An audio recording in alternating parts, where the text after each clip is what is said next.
Fearful avoidants have a tendency to be very hot and cold. At one moment, they can be very loving and all about you, and the next moment, they can be maybe cold and detached from the relationship. They're continuously swapping between their anxious activated state and their avoidant deactivated state, which is why at one moment they can be all about you, only to then go radio silent shortly after. Trust me when I say that this behavior is not to be interpreted as mysterious or sexy, because they most definitely are not trying to be that. Hello, my name is Charlie, and welcome to my channel. I am a healing fearful avoidant, and on this channel I discuss all things no contact and attachment styles. If you're in no contact with a fearful avoidant and you would like a free no contact journal, then feel free to check out my link in the description for one of those.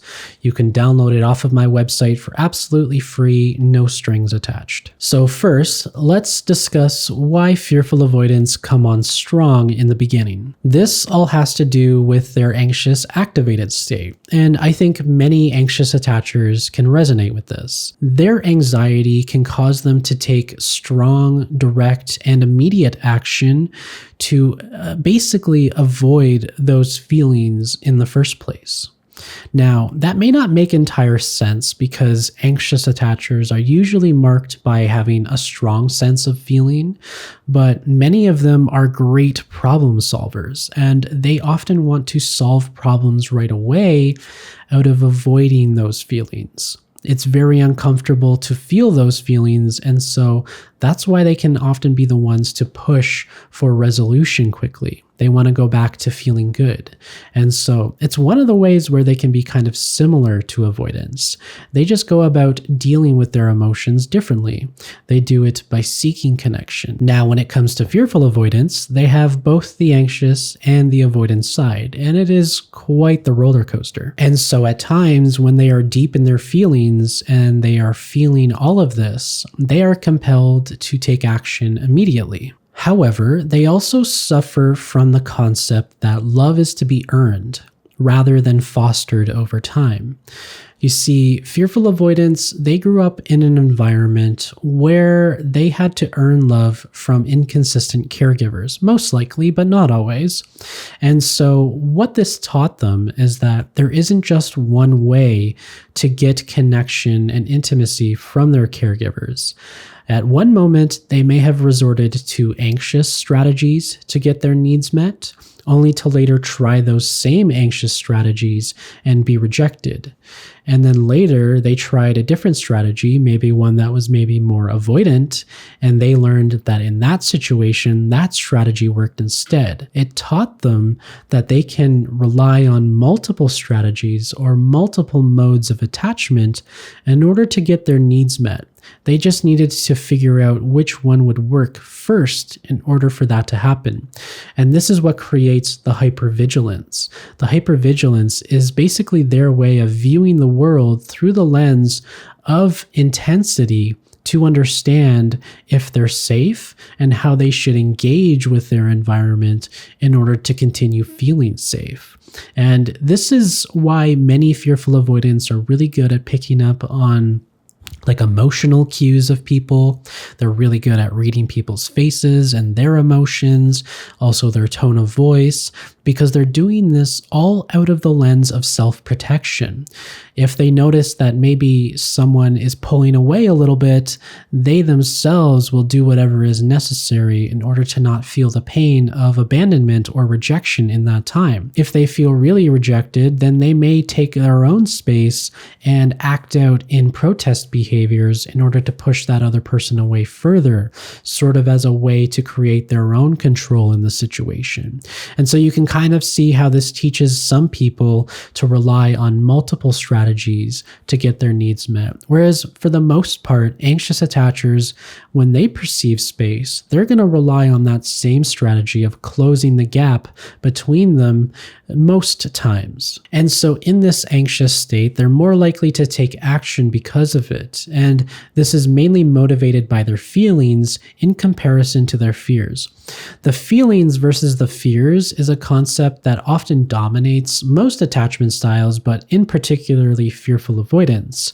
When they are deep in their feelings and they're either feeling really good or really bad, then they'll take certain action in order to relieve those feelings or encourage them further. And when those feelings in comparison to their fears create a new imbalance, aka when those fears creep up more than those feelings, then they may rely on certain strategies to pull away or disconnect from a connection in order to then feel safe again. It's this constant struggle of these two aspects fighting for each other and fighting for dominance over one person. And it's the other side of viewing the world through hypervigilance, but also understanding that they need love in order to feel good, but they have to earn that from other people. And that's ultimately why they can come on very strong. They're willing to do certain behaviors in order to earn that love from other people because they've been taught that by doing certain things, they will be rewarded with what they want ultimately. Their desires, their need for connection and love. And so this can cause them to show up in a very inauthentic way, which is motivated by their sympathetic nervous system, which is basically just the fight or flight response. And when you operate in this world through a trauma response, at the end of it, when you do finally achieve your goal, such as you get the relationship, you get the girl, you get the outcome you're achieving for, you can then pull back and recharge emotionally because it's really exhausting being stuck in that trauma response for so long. And this is why after fearful avoidants get the outcome they're working toward, they can often pull away and switch from hot and cold behavior. So now that we kind of understand why they can be very hot in the beginning, let's transition into why they become very cold. Now, I've kind of explained a little bit about why they become very cold, but there is nuance to it. So ultimately, in the beginning, they're operating through their feelings. They have a desire and a feeling to be loved, and they're willing to do certain strategies in order to achieve that.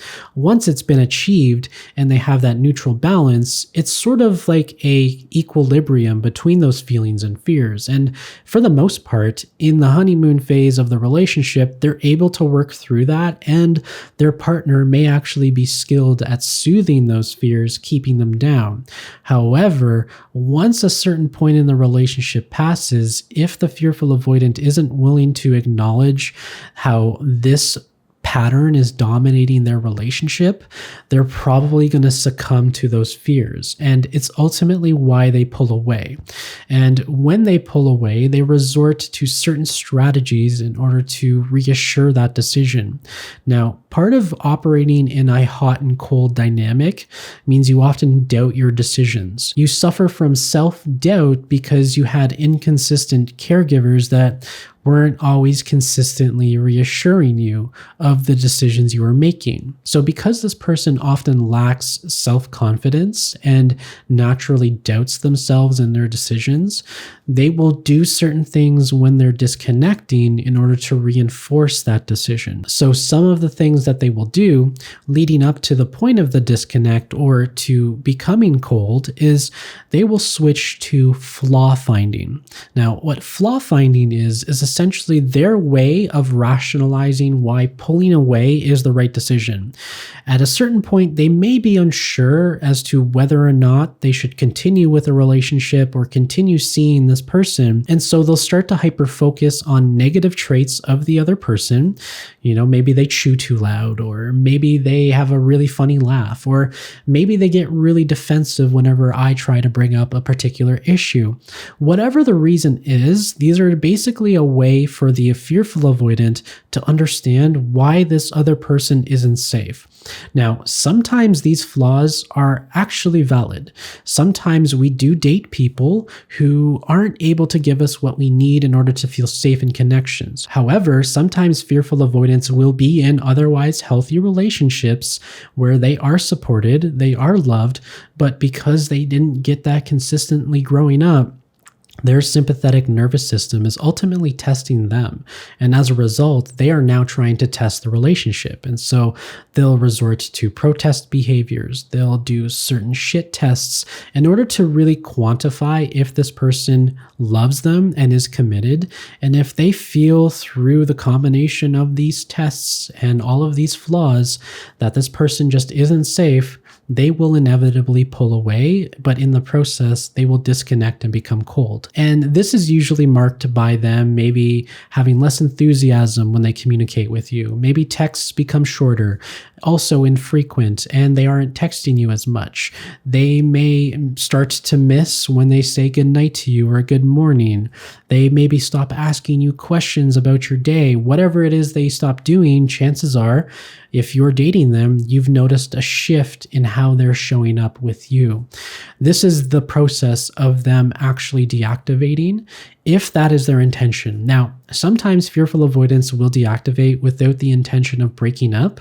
Sometimes they're just trying to reclaim that space in order to emotionally recharge because they haven't been showing up authentically as themselves because they don't know what that means. That whole idea and concept hasn't been modeled for them growing up in life because they had to show up in a way for other people that got them their needs met, that got their desires fulfilled. And so growing up in this type of environment, it can create sort of a lacking sense of identity for many fearful avoidants. They ultimately don't know who they are deep down. They don't have a strong grasp of their emotions, desires, and wants. And it's why when a relationship that is seemingly good on the surface challenges them, they can start to think things like they're not worthy, the other person deserves better, or this relationship is becoming too much of a burden and the other person is taking up too much of my time. This is where they start to shift more from the anxious side to the avoidant deactivated side, which is basically when they are so deep in their avoidant nature that they're unable to see the forest through the trees. They've become more disconnected from their emotions, and it is only helping them to justify why pulling away is the right decision. Now, this is an unhealthy way to go about creating space and comfort within a connection because you inevitably create disconnection in the process, but nonetheless, that is usually the result. Now, it's important in this stage to make a distinction between dismissive avoidance and fearful avoidance. When dismissive avoidants are deactivating and they want their own space, they will justify it in certain ways where it is holistically about themselves. So they will say things like, I want to be alone. I need my own space because I like to be alone. Or I want to focus on other things. Now, when a fearful avoidant reaches this same stage, they may not always do it in the same way. In fact, dismissive avoidance, it's more about carving out their own space, whereas fearful avoidance, it's more about aggressively sometimes pushing the other person away to create that space in the void. And this is why sometimes they can be really cold, really dismissive, and really aggressive about it. If you've been on the receiving end of this, then I completely feel for you. I've been there myself, but I've also been on the other side where I did it in not a healthy way. And so I understand what both sides are like. Now that I've been healing that side of myself and I know the proper ways to actually go about creating connection and how you can go about creating disconnection that doesn't unnecessarily hurt other people, I can say that it is possible for fearful avoidants to heal, but they have to be willing to do certain things. So what can fearful avoidants do to heal this? As someone who has actually undergone this work myself, there's actually a lot that fearful avoidants can do in order to correct this behavior and start having better relationships as a whole. Essentially, they need to be more aware of the volatile swing between their anxious side and their dismissive avoidance side. That's really an important aspect to be considerate of. Also, they need to understand the concept of their feelings versus their fears and how it is essentially dominating their daily life and relationships. Additionally, they must also observe the negative self-talk that takes place when they are in relationships, but also when they are trying to to disconnect from them. This negative self-talk is often a reflection of the wounds that dominate this attachment style, and observing when we say certain things about ourselves, like maybe I'm not good enough, or I don't deserve to be with someone, or I'm just a horrible person. These are all things that can be reprogrammed, that can end the volatile nature that dominates their relationships. Practically speaking, they should also learn emotional and physical regulation exercises. These will help them to better manage their sympathetic nervous system and the different trauma responses they resort to whenever they're feeling triggered, whether it's to have chaos such as fight or flight, or if they lean more dismissive avoidant, freeze or fawn states, whatever it is, they need to be more attuned with their body and understand what action they need to take in order to address these freeze, fawn, fight, or flight states when they do come up. And lastly, the most important thing that fearful avoidants can do to heal this is to challenge the notion that love is to be earned. When you create connection with the concept that you have to earn this person's love, you're not doing it authentically, and you're not showing up as your true self. If you can understand that love is nurtured and built up over time rather than earned quickly in order for you to feel safe, then you can understand that you can show up in a way that is true to yourself, but also at a slower pace. This will also prevent you from coming on really strong right away, and it will allow you to just show up in a way that feels comfortable to you. If fearful avoidants are willing to show up, reflect, and put these strategies into action, they stand a very good chance at healing their attachment style quickly because their anxious side can enable them to take action. And this is why I often say that having an insecure attachment style isn't necessarily always bad. It has definitely served you at one point or another in order to survive, and it's really just about understanding how you can take some of those traits and apply them to ways in your life that actually serve you better. Understanding that you're not necessarily doing things out of survival, but out of abundance, you can begin to craft relationships with both yourself and other people in more fulfilling ways. So if you found this video helpful, then feel free to subscribe and maybe check out my TikTok page. I post daily there, and I have a ton of videos on fearful avoidant attachment. Also, if you're interested in booking a one-on-one session with me, then you can check out those links in the description as well. Lastly, feel free to check out my video on fearful avoidance and how to heal it. In the meantime, happy healing, and I'll see you in the next video.